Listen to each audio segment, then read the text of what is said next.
Okay. I'm not signing nothing. Okay. I've been through the system, buddy. I know how I know it you works. have. I know you have, You're Jeff. not my friend. Yes, All you- you're trying to get is some stupid-ass confession, and you're not going to get one. On a seemingly regular evening in 2011, alarm bells began to sound itself in a local 7-Eleven. Reports of an armed robbery began flooding into the local police department. But upon arrival at the scene, the suspect was nowhere to be found. After expanding the search, that's when it's assumed police heard commotion in a house nearby, and without any other leads, they stormed in, discovering a known heroin addict sitting inside with a gun. Without any other evidence, they arrested the man and brought him to be interviewed. The so-called addict was Jeff Pearson, the man who committed the robbery. And the following goes down in history as one of the only times a man single-handedly beat the cops at their own game. All that while experiencing horrific heroin withdrawals. This is what happens when the suspect outsmarts the cop.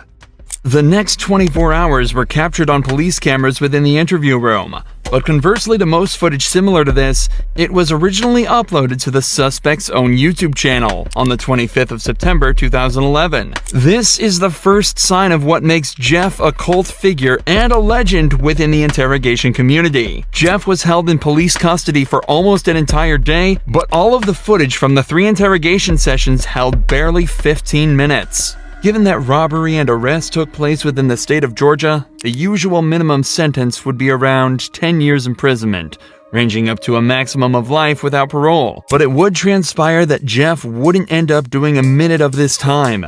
And instead of serving multiple decades behind bars, he spent a day being served drinks and candy while delivering a masterclass in what to do while in police custody. The following footage shows us in stunning detail what methods the cops will try on you, and how to dodge them like an absolute pro. The footage starts with Jeff handcuffed in a small, windowless room dressed in prison scrubs. It's clear he's already been processed and spent some time in a cell, likely while the cops spent some time gathering the evidence and prepared to question him. Am I under arrest? For now. I'm under arrest? Yeah, I'll explain everything, but before I explain myself to you, before we talk to each other, I need to read your rights, okay? What am I under arrest for? Well, like I said, I need to read your rights first. Obviously, the charge is robbery, okay? Jeff immediately opens by asking if he's under arrest and on what grounds. From the first moment, it's evident that Jeff has done his research, as this is exactly what you should be doing in this situation. From here, there are 2 options. If you're not being arrested or detained, you can state that you're also not obligated to stay and answer questions, and you should be completely free to leave the interrogation. If you are being arrested, you can then immediately ask for a lawyer and stay silent until you're provided with one. These options give you the best chance of stopping the police in their tracks and allow you to create the best defense possible. What's amusing is that when you're being arrested in America, the officer is actually legally obligated to remind you of this. Take a listen to the Miranda warning that this detective reads out to Jeff. You have the right to remain silent. Anything you say can will be used against you in the court of law. You have the right to talk to a lawyer for advice before we question you. If you cannot afford to hire a lawyer and you want one, a lawyer will be provided for you. If you decide to answer questions now without a lawyer present, you'll still have the right to stop answering questions at any time. Does that make sense? You've probably heard these before, haven't you? These 3 points are incredibly important and are often overlooked by the average citizen due to the panic of being arrested in the first place. Alongside this, because of how much we hear these lines in media such as police shows and movies, most people completely glaze over it when they're being read these rights, and fail to take into account that they're actually being provided with useful information that allows you to stay safe and protected while in police custody. What this detective didn't mention, though, is that if you ask for a lawyer while under arrest, they are not allowed to continue questioning, and you have a complete, unquestionable right to refuse to answer any questions they may ask until you're provided with an attorney. The detective also ends the rights with a snide remark about Jeff's past, meant to subconsciously remind him that he is a previously convicted criminal. Do you understand your rights? Do you understand your rights, Jeff? Yes or no? You understand? We're getting paid more than you are, so we can sit here for a long time, man. I just need you to answer me yes or no. Do you understand your rights? Let's get through that question. Do you understand what I read you? Do you comprehend what I read you? Jeff has been explicitly told he has the right to remain silent, so that's exactly what he's deciding to do. Right here, the leading detective leans back in his chair. This was meant to show that he's unconcerned with Jeff's silence, and that he can stay there as long as necessary. But body language like this usually indicates some form of unrest. It's clear that the detective knows that this is going to be a tricky few hours for them. If you got something that says you didn't do this robbery, this is your chance to talk to us. Okay, good cop. No, usually I'm the prick. You look like the prick. I am. If it's dominance we're talking about, Jeff just took everything the cops had and dumped it in that garbage can. I'm not asking if you want to talk to me at this point. I just wanted you to understand what I read to you. So am I under arrest? Yes, you're under arrest.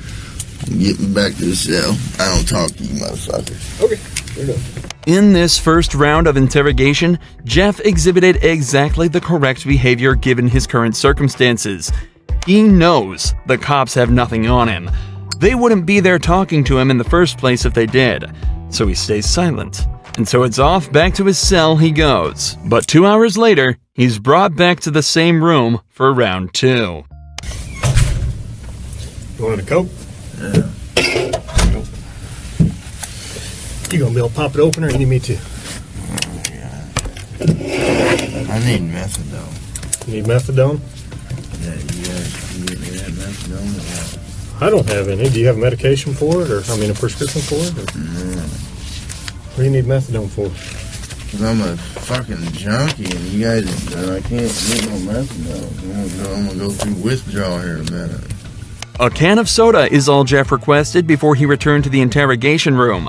But he immediately mentions the withdrawals that he's likely already starting to feel. However, methadone, the drug Jeff asked for at the start of this conversation, can be used to significantly reduce the effects of the withdrawal. It can even reduce the cravings he's also probably been experiencing for the entire time he's been in police custody. How long you been using heroin? Long time, buddy. 10 years? 15 years? I hardly been alive that long. What are you trying to talk to me about here? Talk to you about what happened last night. Look, here's the deal. Either you're in a bad set of circumstances, or you went and committed an armed robbery last night. Yeah, right? I'm in a shitty, wrong place at wrong time, obviously. I didn't commit no fucking armed robbery. All right, then let's talk about this. Let's I not keep up I don't the talk act. to the police, man. Jeff is clearly through with the personal talk and wants to get back to the matter at hand. In his eyes, he's been arrested for something he didn't do and wants to get out of there as quickly as possible. Okay. I've been through the system, buddy. I know how I know it you works. have. I know you have, You're Jeff. not my friend. I'm not your friend. You're trying to fucking get me. Or you're No, trying I'm not trying to get all you. you're trying to get is some fucking stupid ass fucking confession, and you're not gonna get one. Jeff, I'm not going to get a confession out of you for nothing. Exactly, because I And didn't I'm do not nothing. trying to get a confession out of you. Okay, I'm gonna tell you, I didn't commit no armed robbery, and y'all ain't got no fucking evidence saying I did. Let me go. All you did is find me sitting in my buddy's house because my fucking buddy's dog's going ape shit. I go outside, there are cops everywhere, and they spotlight me. They say, "Come here." I say, "What's up?" They search me. They ain't find Hang on. nothing. What's Let up? me read this. No, Yes. because I'm not gonna sign it. You don't have to sign it. But let me read it for you. Okay? I'm not signing nothing. You don't have to sign it. The irony of this cop saying he's not trying to get Jeff while he has him handcuffed in an interrogation room questioning him is very amusing. But even through all this, every part of what Jeff said here is so perfect it almost sounds rehearsed.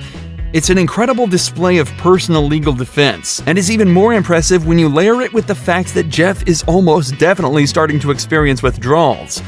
I also want to highlight the point Jeff made about how cops are simply trying to force a confession out of him. One of the main techniques used in these interrogations is the Reed technique, developed by a former cop and psychologist in the 1960s after he extracted a confession from a man accused of murdering his own wife. The technique consists of 9 steps, beginning with a polite discussion about why the suspect is being accused of the crime, followed by using certain body language and actions within the interrogation as a display of guilt. The method ends with offering the suspect 2 alternative statements they can agree with, one of which is slightly more acceptable than the other, but whichever is chosen admits guilt and is counted as a confession. This method forces the suspect into a corner and is exceedingly good at extracting false confessions from innocent suspects.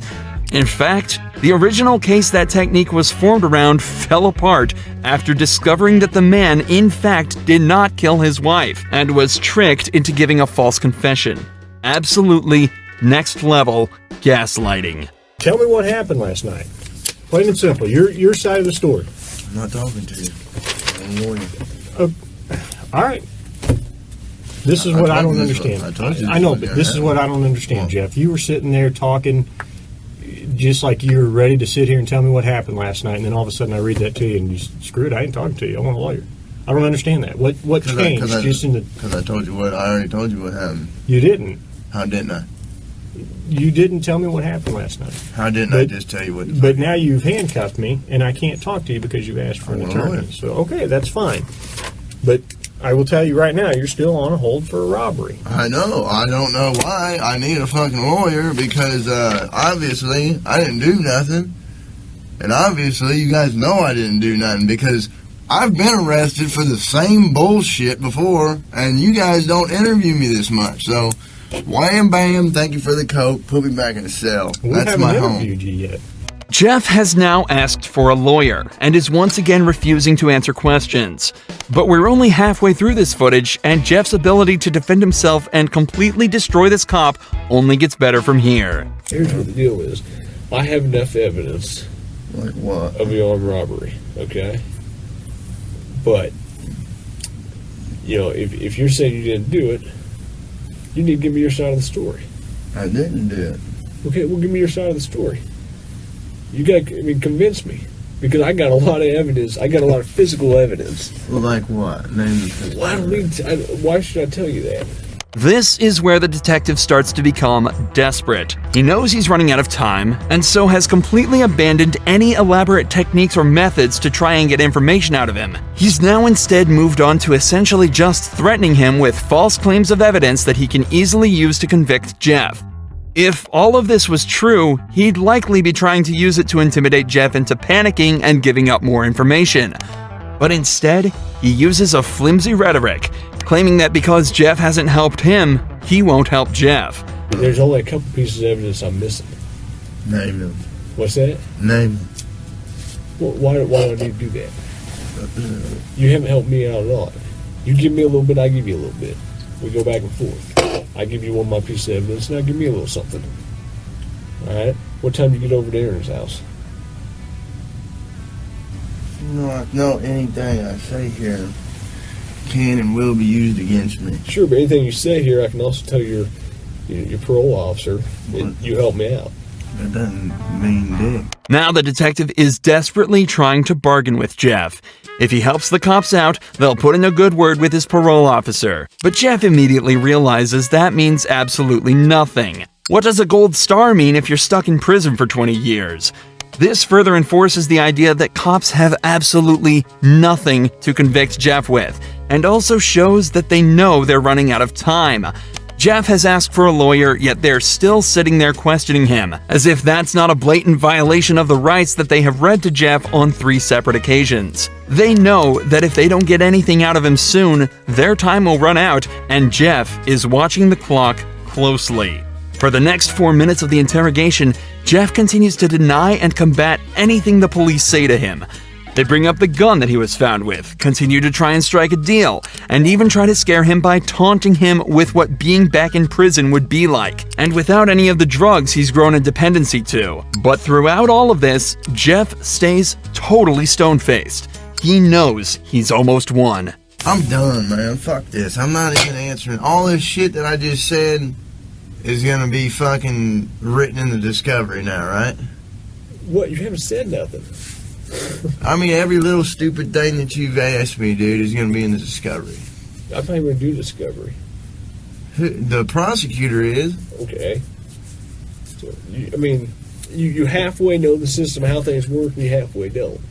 Am I right? I half-ass know that the only reason I came up here is to get a fucking Coke. Okay. And I got it. But now I want a Butterfinger. But that's not going to happen for a while. What, the Butterfinger? Yeah. Why not?